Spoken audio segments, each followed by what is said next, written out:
করোনায় আরও ৪৩ জনের মৃত্যু, নভেম্বরে আসতে পারে চীনের টিকা। সীমান্তে মিয়ানমারের অস্বাভাবিক সেনা সমাবেশ, সতর্ক ঢাকা। জঙ্গি হুমকিতে সারা দেশে কারা নিরাপত্তা জোরদার।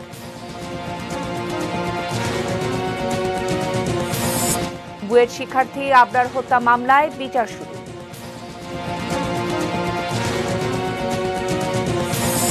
খালেদা জিয়ার সাজা স্থগিত আরও ৬ মাস।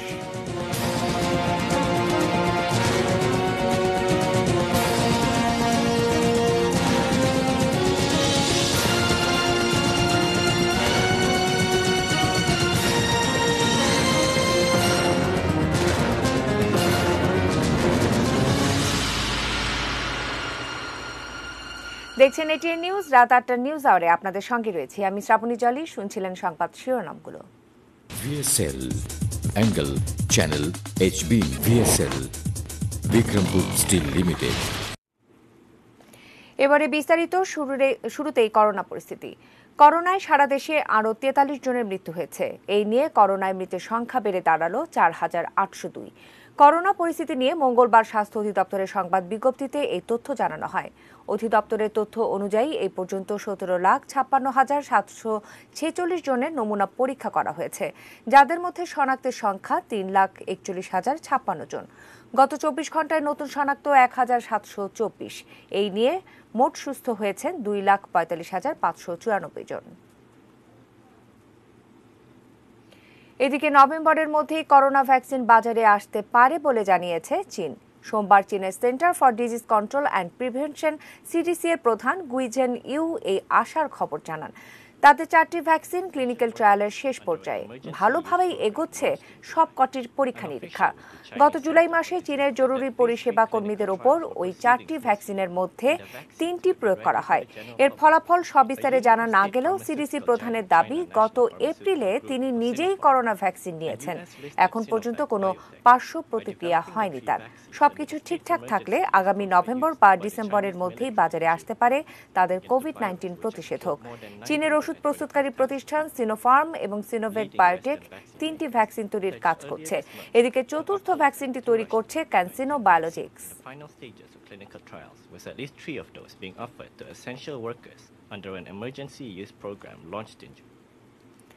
অন্য প্রসঙ্গ, বাংলাদেশ সীমান্তের কাছে স্বাভাবিকের থেকে বেশি সেনা সমাবেশ ঘটিয়েছে মিয়ানমার।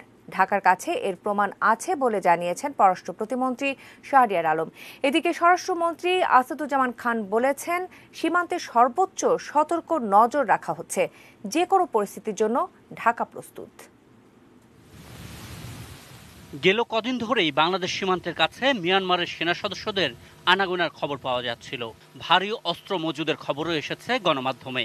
এই সমাবেশ যে নিয়মিত বর্ডার গার্ডের বাইরে বাড়তি কিছু, সেই প্রমাণ পেয়েছে ঢাকা।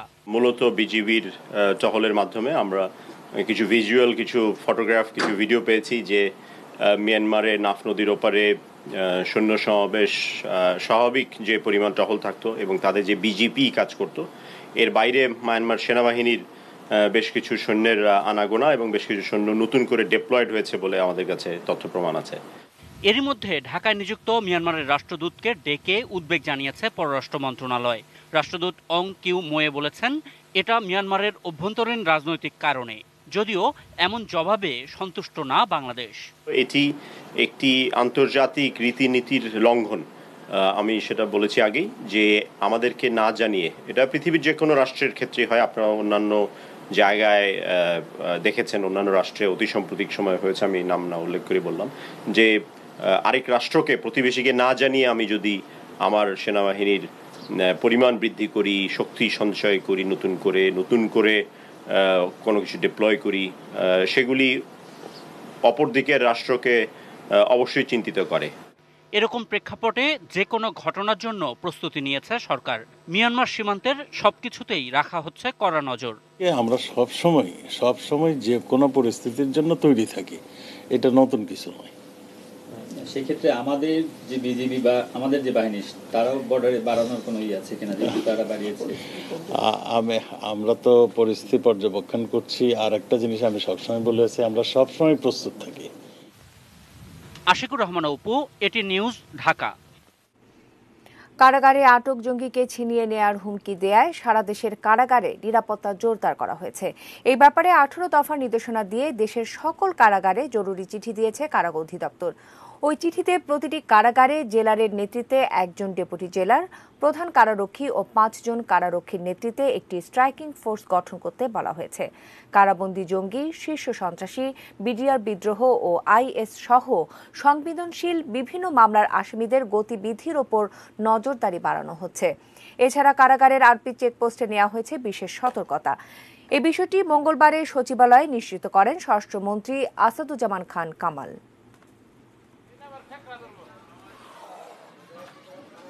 এই উড়ো চিঠি উড়ো জিনিস নিয়ে আমরা কখনো এটাকে মানে দেই না, অ্যাটেনশন দেই না। তবে হ্যাঁ, আমরা তথ্যভিত্তিক আমরা সবসময় কাজ করে থাকি। আমাদের কাছে যখনই গোয়েন্দা তথ্য আসে তখনই আমরা সেই ব্যবস্থা আমরা গ্রহণ করে থাকি। এই উড়ো চিঠি যেগুলো আসছে এগুলি গোয়েন্দাদের কাছে আমরা পাঠিয়ে দিয়েছি। গোয়েন্দারা যদি মনে করেন এইগুলি তথ্য আছে তাহলে আমরা নিশ্চয়ই এর ব্যবস্থা নেব। বুয়েট শিক্ষার্থী আবরার ফাহাদকে পিটিয়ে হত্যার মামলায় 25 আসামির বিচার শুরুর আদেশ দিয়েছে আদালত। ঢাকা দ্রুত বিচার ট্রাইব্যুনাল 1-এর বিচারক আবু জাফর মোহাম্মদ কামরুজ্জামান আসামিদের অব্যাহতি ও জামিন আবেদন না মঞ্জুর করে সবার বিরুদ্ধে অভিযোগ গঠন করেন। পুলিশের প্রিজন ভ্যানে যাদের তোলা হচ্ছে তাদের প্রত্যেকেই মেধা দিয়েই জায়গা করে নিয়েছিলেন বাংলাদেশ প্রকৌশল বিশ্ববিদ্যালয় বুয়েটে। এই শিক্ষার্থীদের নিয়ে মা, বাবা আর পরিবারের স্বপ্নটা আদালত প্রাঙ্গণে এসে ঠেকবে এমনটা প্রত্যাশিত ছিল না। গত বছরের 6 অক্টোবর রাতে বুয়েটের শেরেবাংলা হল থেকে শিক্ষার্থী আবরার ফাহাদের মৃতদেহ উদ্ধার করা হয়। এই মামলায় গত বছরের 13 নভেম্বর বুয়েটের 25 ছাত্রের বিরুদ্ধে আদালতে অভিযোগপত্র দেয় পুলিশ। 21 জানুয়ারি অভিযোগপত্রটি আমলে নেন ঢাকা মহানগর দায়রা জজ আদালত। মামলার 25 আসামির মধ্যে কারাগারে রয়েছেন 22 জন আর পলাতক 3 আসামি। তাদের বিরুদ্ধে গ্রেপ্তারি পরোয়ানা জারি করা হয়েছে। এর মধ্যে আদালতের স্বীকারোক্তিমূলক জবানবন্দি দেয়া 8 জনই বুয়েট ছাত্রলীগের নেতাকর্মী। অনেক প্রতিষ্ঠান আছে যে সমস্ত প্রতিষ্ঠানের মধ্যে এই অহংবোধ কাজ করার ফলে এই ধরনের অনাকাঙ্ক্ষিত ঘটনা ঘটে। আদালতে দেওয়া অভিযোগপত্রে বলা হয়েছে শিবির সন্দেহে পরস্পর যোগসাজশে আবরারের বিরুদ্ধে মিথ্যা, বানোয়াট, ভিত্তিহীন অভিযোগ এনে তাকে নির্মমভাবে পিটিয়ে হত্যা করা হয়েছে। প্রথা মোতাবেক, নিয়ম মোতাবেক দণ্ডবিধির 302, 109, 114 এবং 34 ধারায় এরা পূর্ব পরিকল্পিতভাবে পরিকল্পনা করে ষড়যন্ত্র করে যে ঘটনার তারা সংগঠিত করেছে সেইটাই মাননীয় আদালত লিখেছেন এবং মাননীয় আদালত বলেছেন যে এটা একটা পূর্ব পরিকল্পিত হত্যাকাণ্ড ছিল। তবে আসামি পক্ষের আইনজীবীরা জানান 302 ধারায় সবার বিরুদ্ধে অভিযোগ এনে যে চার্জ গঠনের আদেশ দিয়েছেন আদালত তা আইনিভাবে মোকাবেলা করবেন তারা। 20 সেপ্টেম্বর থেকে 1 অক্টোবর পর্যন্ত প্রতি কার্যদিবসে আবরার ফাহাদ হত্যা মামলার সাক্ষ্য গ্রহণ চলবে। সবার বিরুদ্ধে অভিযোগটা সমান নয়, সবাই এক কাজ করে নাই। তারপরে বিজ্ঞ আদালত যখন উনি সন্তুষ্ট হয়ে যা করেছেন সেটা আপাতত আমাদের মেনে নিতে হবে। মেনে নিয়ে আমাদের বিচারের জন্য, সাক্ষীর জেরার জন্য আমাদেরকে আগাইতে হবে। না, এইটা পরিকল্পিত হত্যাকাণ্ড ছিল না এবং এটা হত্যা করার উদ্দেশ্যে যারাই করছে এই আসামিরা করে নাই বলে আমি দাবি করছি। আমি এইটার সাথে সাথে বলছি, যারা যদি কেউ করে থাকে that is not with intent to kill. দ্রুত বিচার ট্রাইব্যুনালে যে কোনো মামলা 90 কার্যদিবসের মধ্যে নিষ্পত্তি করার বাধ্যবাধকতা রয়েছে। ওই সময়ের মধ্যে নিষ্পত্তি করা না গেলে আরো 45 দিন সময় নিতে পারে আদালত। আহমেদ রাব্বি তানিম, এটিএন নিউজ, ঢাকা। দেশের আরো কিছু সংবাদ। জাতীয় অর্থনৈতিক পরিষদের নির্বাহী কমিটি একনেকের বৈঠকে আজ 4টি প্রকল্প অনুমোদন দেওয়া হয়েছে। সকালে রাজধানীর শেরেবাংলা নগর এনএসি সম্মেলন কক্ষে এই সভা অনুষ্ঠিত হয়। একনেক চেয়ারপারসন ও প্রধানমন্ত্রী শেখ হাসিনা গণভবন থেকে ভিডিও কনফারেন্সের মাধ্যমে এতে সভাপতিত্ব করেন। অনুমোদন পাওয়া প্রকল্পগুলোতে মোট ব্যয় হবে 534 কোটি 34 লাখ টাকা। সরকারি তহবিল থেকে আসবে 440 কোটি 94 লাখ এবং বিদেশি অনুদান ও ঋণ থেকে আসবে বাকি 93 কোটি 40 লাখ টাকা। অনুমোদন পাওয়া প্রকল্পগুলো হলো রাজুকের আরবান রেজিলিয়েন্স প্রজেক্ট, রাজশাহী বিশ্ববিদ্যালয়ের ভৌত অবকাঠামো উন্নয়ন প্রকল্প, দেশীয় প্রজাতির মাছ এবং শামুক সংরক্ষণ ও উন্নয়ন প্রকল্প এবং বঙ্গবন্ধু শেখ মুজিব সাফারি পার্ক প্রকল্প।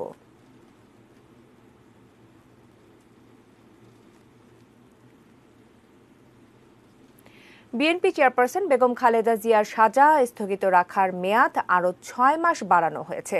আজ স্বরাষ্ট্র মন্ত্রণালয় এই বিষয়ে প্রজ্ঞাপন জারি করে।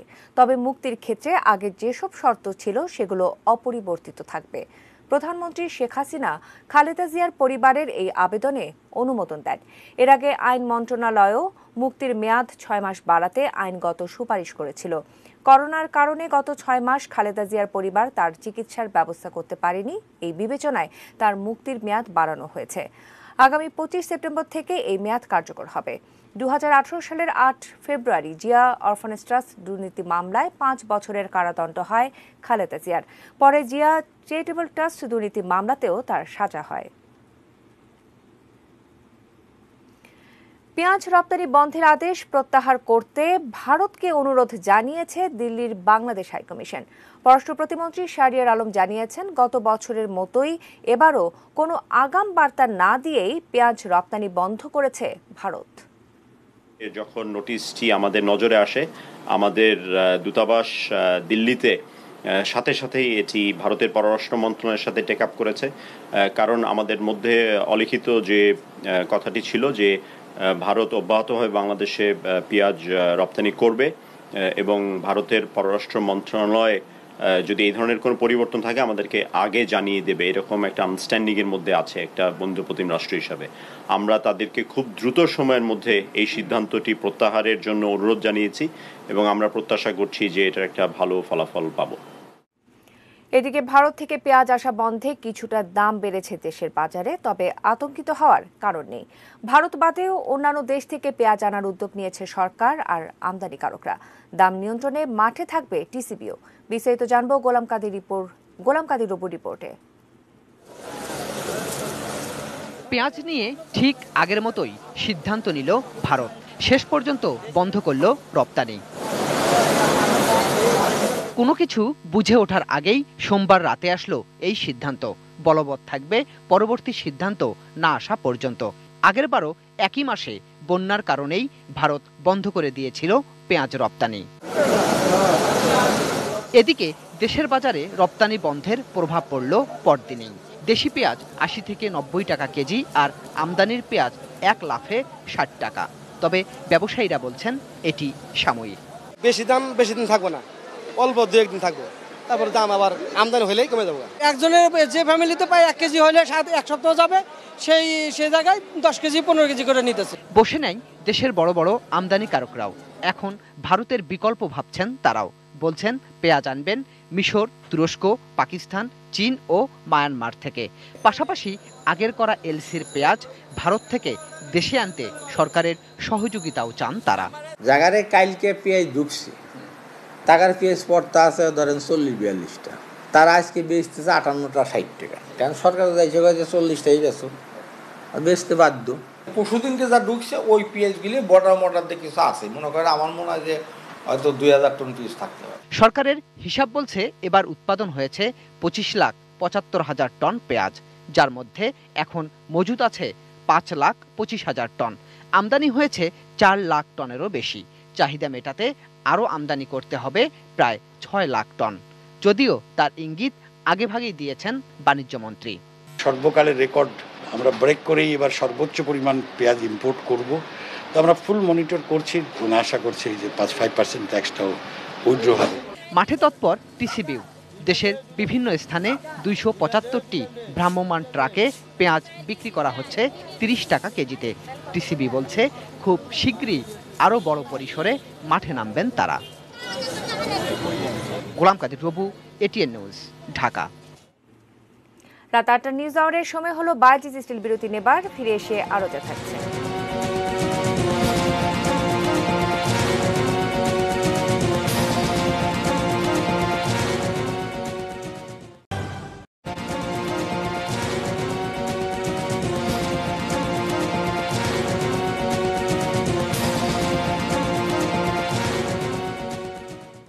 আবারও আমন্ত্রণ রাত ৮টার নিউজ আওয়ারে। নারায়ণগঞ্জে মসজিদে বিস্ফোরণে আহতদের যে ৫ জন এখনো হাসপাতালে, তাদের 2 জনের অবস্থা বেশি আশঙ্কাজনক। বাকি 3 জন একটু ভালো হলেও শঙ্কামুক্ত নন। সকালে একথা জানিয়েছেন Sheikh Hasina burn and plastic surgery ইনস্টিটিউটের সমন্বয়ক ডাক্তার সামন্তলাল সেন। 2 জন একটু বেশি খারাপ। সেই 2 জনের নাম হচ্ছে, একজন হচ্ছে আজিজ 47%, একজন হচ্ছে ফরিদ 50%। এই 2 জনই একটু বেশি ক্রিটিক্যাল, আর বাকিটা মোটামুটি স্টেবল। খবর কেউ আশঙ্কা মুক্ত না, মানে কেউ যে একদম বার্ন রোগী কোনোদিন মানে হাসপাতাল থেকে না যাওয়ার আগ পর্যন্ত আমরা তাদেরকে আশঙ্কা মুক্ত করতে পারি। বাংলাদেশ জাতিসংঘের 3 সংস্থার নির্বাহী সদস্য নির্বাচিত হয়েছে। জাতিসংঘের সংস্থা ইউএনডিপি, ইউএনএফপিএ ও ইউএনওপিএস এর নির্বাহী বোর্ডের 2021 থেকে 2023 মেয়াদে সদস্য নির্বাচিত হয়েছে বাংলাদেশ। 54 ভোটের মধ্যে 53 ভোট পেয়ে বাংলাদেশ নির্বাচিত হলো। একটি মাত্র সদস্য দেশ ভোটদানে বিরত ছিল। 2021 সালের 1 জানুয়ারি থেকে নবনির্বাচিত এই নির্বাহী বোর্ড কাজ শুরু করবে। মঙ্গলবার জাতিসংঘের বাংলাদেশ স্থায়ী মিশন থেকে পাঠানো এক বিজ্ঞপ্তিতে এসব তথ্য জানানো হয়। এতে বলা হয়েছে 54 সদস্য বিশিষ্ট জাতিসংঘের অর্থনৈতিক ও সামাজিক কাউন্সিল ইকোসকের 8টি অঙ্গ সংস্থার এই নির্বাচন সোমবার জাতিসংঘ সদর দপ্তরে সরাসরি ভোটের মাধ্যমে অনুষ্ঠিত হয়।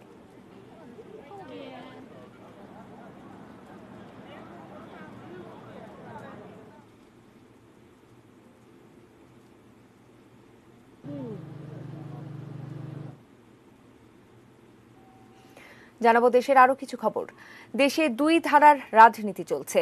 বিএনপি মহাসচিবের এমন বক্তব্যের জবাবে আওয়ামী লীগের সাধারণ সম্পাদক ওবায়দুল কাদের বলেন, তিনি ঠিকই বলছেন। দেশে চলমান রাজনীতি 2টি ধারার, একটি 71-এর চেতনায় বিশ্বাসী, অপরটি 47-এর চেতনায় বিশ্বাসী। অনলাইনে জয় বাংলা টেলিমেডিসিন অ্যাপের আনুষ্ঠানিক উদ্বোধন করে এই মন্তব্য করেন আওয়ামী লীগের সাধারণ সম্পাদক। দেশের প্রান্তিক জনগোষ্ঠীর মাঝে মোবাইল অ্যাপের মাধ্যমে চিকিৎসা সেবা পৌঁছে দেওয়ার লক্ষ্যে বাংলাদেশ আওয়ামী লীগের বিজ্ঞান ও প্রযুক্তি বিষয়ক উপকমিটির উদ্যোগে জয় বাংলা টেলিমেডিসিন অ্যাপ তৈরি করা হয়েছে। এই অ্যাপের মাধ্যমে রোগীরা বিনামূল্যে প্রয়োজনীয় চিকিৎসা সেবা পাবেন।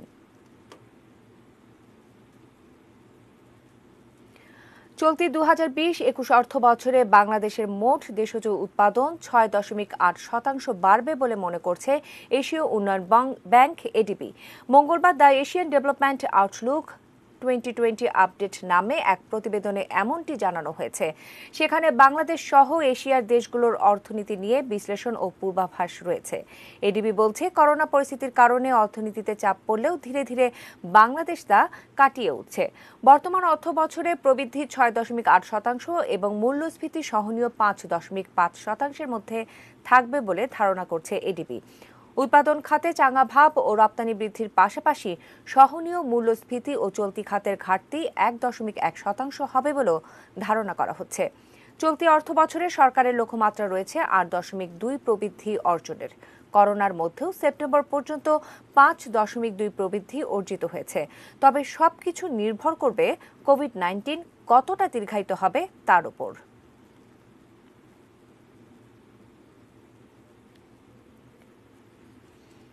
পাটকল শ্রমিকদের গোল্ডেন হ্যান্ডশেকের পাওনা পরিশোধ শুরু করেছে সরকার। দুপুরে ঢাকার ড্যামরায় বন্ধ হয়ে যাওয়া করিম জুট মিলের 30 শ্রমিকের পাওনা পরিশোধের মাধ্যমে এই কার্যক্রম শুরু হয়। পর্যায়ক্রমে অন্যদেরও সব পাওনা টাকা দ্রুত সময়ের মধ্যে পরিশোধ করা হবে।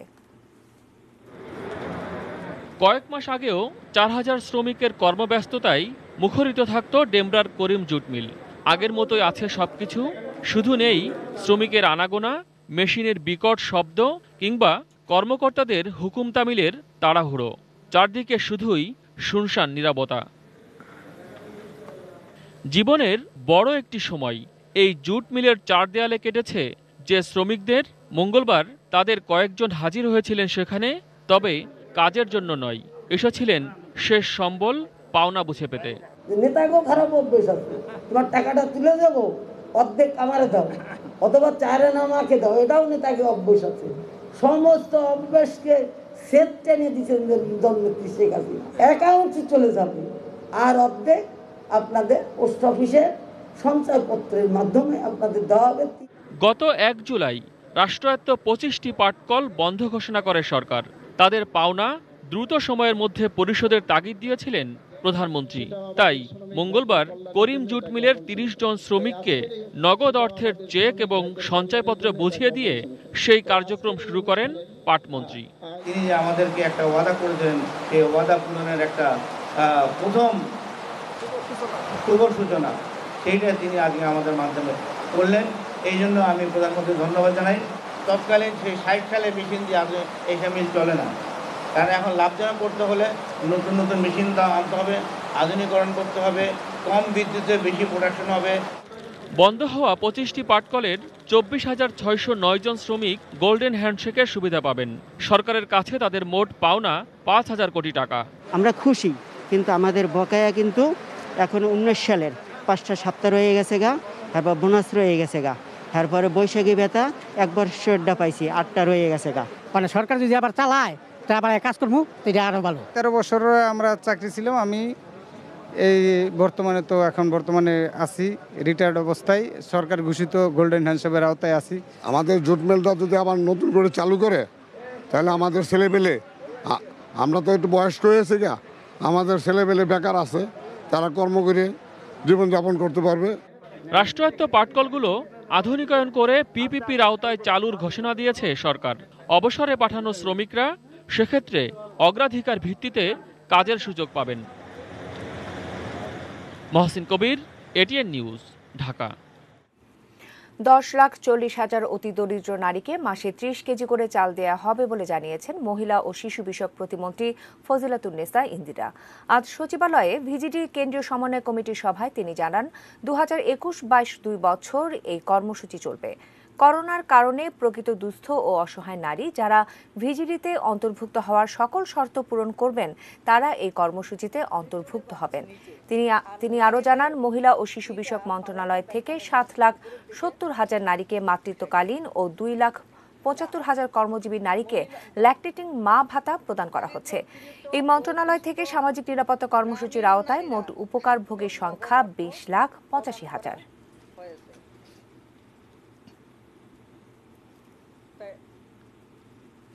খিচুড়ি রান্না শেখার জন্য হাজার মানুষের বিদেশ যাত্রা। এই খবরে আলোচনা সমালোচনার ঝড় ওঠার পর প্রাথমিক ও গণশিক্ষা মন্ত্রণালয়ের সচিব মোহাম্মদ আকরাম আল হোসেন বলেছেন, রান্না শেখার জন্য নয়, বিভিন্ন দেশ কিভাবে মিড ডে মিল বাস্তবায়ন করছে তা দেখার পরিকল্পনা আছে।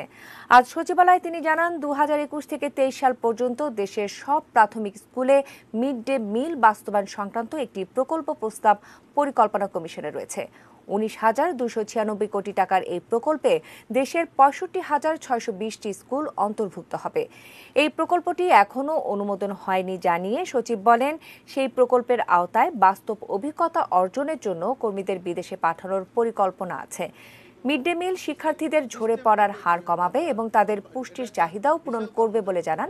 আমার 1,40,00,000 শিক্ষার্থীকে আমার 65,620টা প্রাথমিক বিদ্যালয়ে কিন্তু এই মিড ডে মিল চালু করতে হবে। তাহলে কীভাবে ম্যানেজ করব, সেই ম্যানেজমেন্টটাকে দেখার জন্যই কিন্তু আসলে বিভিন্ন দেশে যে সমস্ত উন্নত এবং উন্নয়নশীল যে সমস্ত দেশে এই ব্যবস্থা চালু আছে, সেই ব্যবস্থাকে দেখার জন্য এবং আমাদের দেশেও তাদের প্রশিক্ষণ দেওয়ার জন্য, কিন্তু দেশে বিদেশে প্রশিক্ষণ দেওয়ার জন্যই কিন্তু আমরা ওই কম্পোনেন্টটা রেখেছি সক্ষমতা অর্জনের জন্য।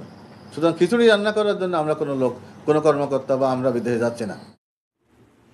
রিমান্ডে থাকা স্বাস্থ্যের কেরানি আফজালের কাছ থেকে নতুন নতুন তথ্য পাচ্ছে দুর্নীতি দমন কমিশন দুদক। এতে তার আরও অবৈধ সম্পদের খোঁজ পাওয়া যেতে পারে। দুদক সচিব দিলবার বখত জানান, আফজালের বিদেশে পাচার করার সম্পদ খুঁজছে দুদক। মঙ্গলবার সকাল 11টার পর শুরু হয় আফজালের তৃতীয় দিনের রিমান্ড। 19 সালের 27 জুন প্রায় 285 কোটি টাকা পাচার ও 34 কোটি টাকার বেশি অবৈধ সম্পদ অর্জনের অভিযোগে আফজাল হোসেন ও তার স্ত্রী রুবিনা খানমের বিরুদ্ধে মামলা হয়। দুদকের উপপরিচালক তৌফিকুল ইসলাম বাদী হয়ে এই মামলা করেন।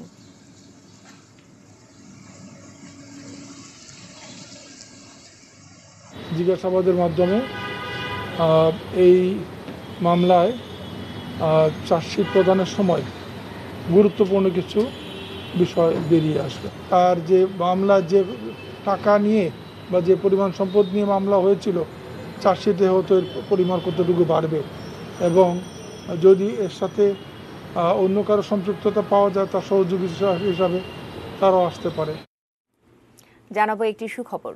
চলতি বছর নোবেল শান্তি পুরস্কারের জন্য প্রাথমিকভাবে মনোনীত হয়েছেন বাংলাদেশি বংশোদ্ভূত মার্কিন চিকিৎসা বিজ্ঞানী ডক্টর রুহুল আবিদ ও তার প্রতিষ্ঠান health and education for all Haifa. যুক্তরাষ্ট্রের ব্রাউন ইউনিভার্সিটির অ্যালবার্ট মেডিকেল স্কুলে কর্মরত তিনি।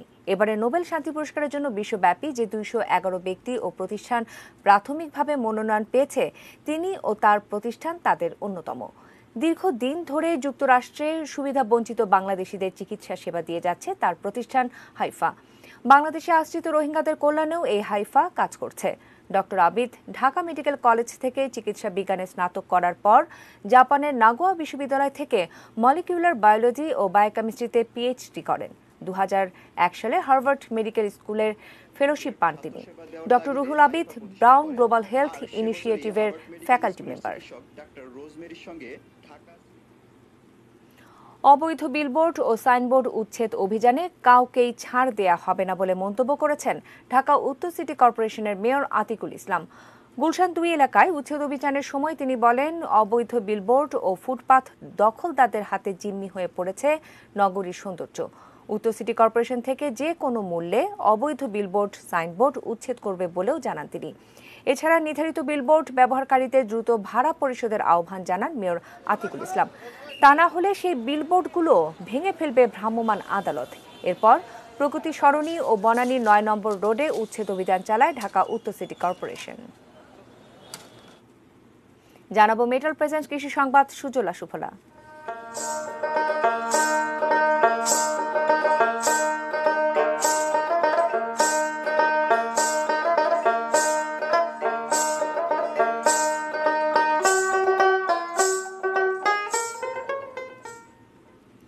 বন্যার পর আবারও ঘুরে দাঁড়ানোর চেষ্টায় গাইবান্ধার ক্ষতিগ্রস্ত মানুষ। এক্ষেত্রে সরকারি বেসরকারি পর্যায়ে তাদের যেসব ত্রাণ সহায়তা দেয়া হয় তা বন্যা এবং পরবর্তী পরিস্থিতি মোকাবেলায় কতটা সহায়ক হয়েছে? বন্যা পরবর্তী অবস্থা নিয়ে মনিরুল ইসলাম মিন্টুর রিপোর্টে 3 পর্বের ধারাবাহিকে আজ থাকছে প্রথম পর্ব। ছবি তুলেছেন ইসমাইল হোসেন।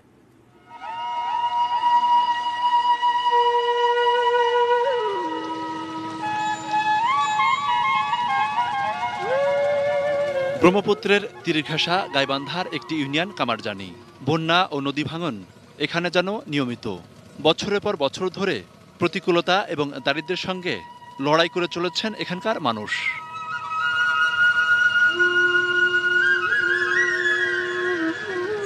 ব্রহ্মপুত্র, তিস্তা, ঘাগট এবং করতোয়া প্রবাহিত গাইবান্ধায় এবারও 6 উপজেলায় 52টি ইউনিয়ন বন্যা প্লাবিত হয়। 3 দফায় বন্যা স্থায়ী ছিল প্রায় 1.5 মাস। পানি নেমে যাওয়ার পর স্বাভাবিক জীবনে ফিরতে শুরু করেছেন এখানকার মানুষ।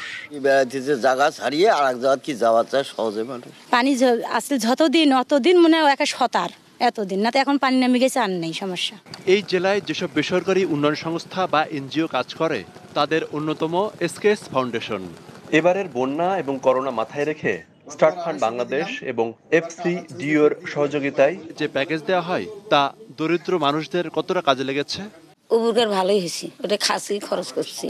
টাকা পাচ্ছি ভাই 3000, বালতি পাচ্ছি, মগ পাচ্ছি, ঢাকনা সহ একটা সাবান পাচ্ছি 12টা। আসলে যে সময়টা তারা হেল্পটা করছে এটা অনেক বড় উপকার হয়েছে আমাদের, এবং আমার মনে হয় যে হেল্পটা না করলে এই লোকগুলো আসলে অনেক ক্ষতিগ্রস্ত হতো, হয়তো ঋণ করতে হতো বা তার ঘরের যেটুকু দরকারি জিনিস আছে বিক্রি করা লাগতো। ছিল শিশু খাদ্য এবং কাপড় বিতরণ কর্মসূচিও। 2টা খাড়ি কাপড় দিচ্ছে, 1 কেজি সুজি দিচ্ছে, 1 কেজি চিনি দিচ্ছে, 10টা 20টা স্যালাইন দিচ্ছে। ও টাইমে তো কাজকর্ম ছিল না, টাকা পয়সাও নাই যে কিনে আনি বাচ্চা খাওয়াবো, বাচ্চা খাওয়াচ্ছি। একদিকে করোনা, অন্যদিকে বন্যা, এর মধ্যে গাইবান্ধার প্রত্যন্ত অঞ্চলে পৌঁছানো সহজ ছিল না। আমরা দুর্যোগের ধরন দেখে আমরা কিন্তু অ্যালার্ট দিই। এই অ্যালার্টটা কিন্তু 72 ঘন্টার মধ্যে অ্যাসেসমেন্ট করার পরে যে প্রজেক্ট প্রপোজাল এটা গ্রান্টেড হয়, অ্যাওয়ার্ডেড হয়, তারা কিন্তু 7 ডেজের মধ্যে মাঠে বাস্তবায়ন করে তাদের পলিসি অনুযায়ী। অন্য আন্তর্জাতিক সংস্থাগুলোর সাথে স্টার্ট ফান্ডের ধরনটা একদম ভিন্ন। Monirul Islam Mintu, ATN news, Gaibandha. এবার বাজে দেশের বিরতি, এরপর আরো যা থাকছে।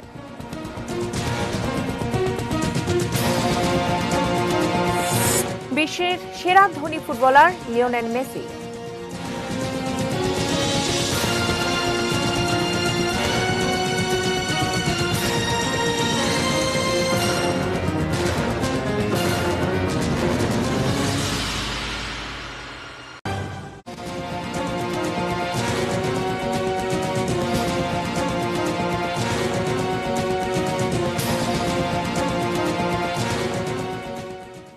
বিরতি থেকে আবারও ফিরে এলাম রাত ৮টার নিউজ আওয়ারে। ফিরে এসে জানাবো সোশ্যাল ইসলামী ব্যাংক লিমিটেড বাণিজ্য সংবাদ।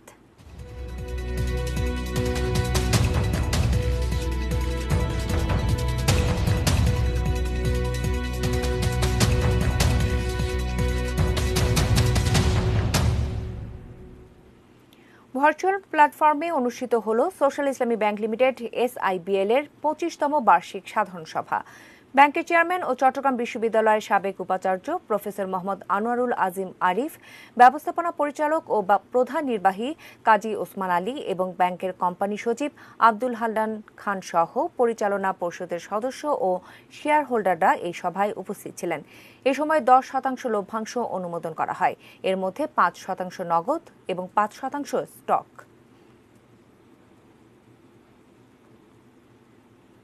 দেশের বাইরের খবর।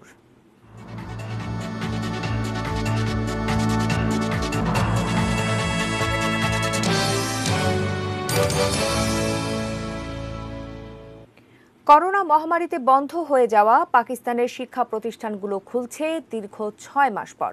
বার্তা সংস্থা রয়টার্স জানায় 3 ধাপে শিক্ষা প্রতিষ্ঠান চালু করার পরিকল্পনা করেছে দেশটির সরকার। আগামী 23 সেপ্টেম্বর থেকে মধ্যবর্তী শ্রেণীর কার্যক্রম চালু হবে। এই সময়ের মধ্যে সবকিছু ঠিক থাকলে আগামী 30 সেপ্টেম্বর থেকে পাকিস্তানে প্রাথমিক শ্রেণীর কার্যক্রম শুরু হবে বলে জানা গেছে। এদিকে শিক্ষার্থীদের স্বাস্থ্য সুরক্ষার ব্যাপারে স্কুলগুলোকে কঠোর স্বাস্থ্যবিধি মেনে চলার নির্দেশ দিয়েছে পাকিস্তান সরকার। করোনার সংক্রমণ শুরু হওয়ার পর গত 15 মার্চ পাকিস্তানের শিক্ষা প্রতিষ্ঠান বন্ধ করে দেয়া হয়। জানাবো ক্লেমন স্পোর্টস নিউজ।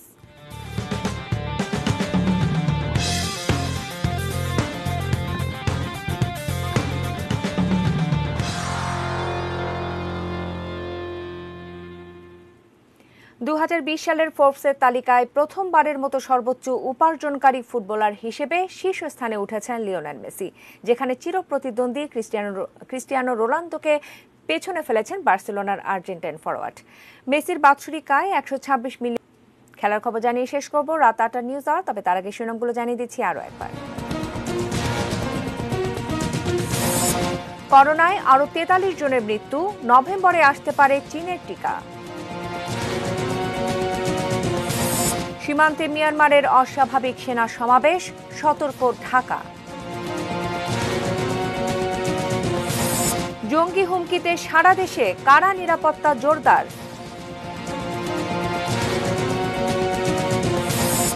বুয়েট শিক্ষার্থী আবরার হত্যা মামলায় বিচার শুরু।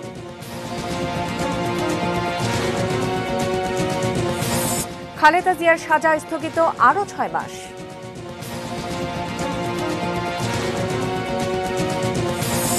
খিচুড়ি রান্না নয়, মিড ডে মিলের অভিজ্ঞতা নিতেই বিদেশ যাত্রা।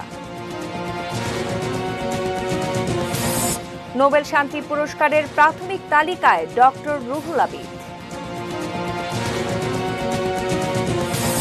এবং বিশ্বের সেরা ধনী ফুটবলার লিওনেল মেসি।